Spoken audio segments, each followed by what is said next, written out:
Alright, so the TR403, there's a tab there, tab there, and then you got your transistor.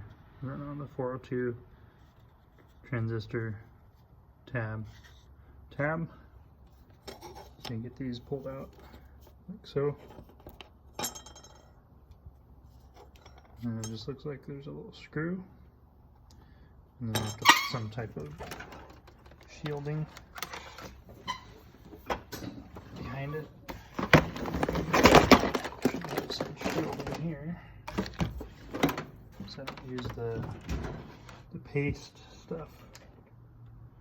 It originally has a paste that goes behind it. It's supposed to block or insulate the transistor. But I have, let's see if I can find it here.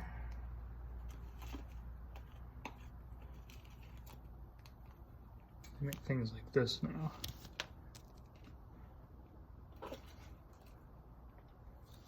They got various sizes for different components. This one is the, that one should fit transistors. That'll help insulate besides using the paste.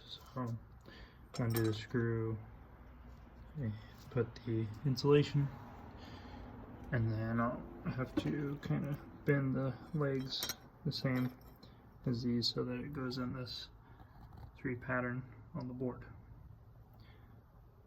Seems pretty straightforward, and hopefully this will be our fix.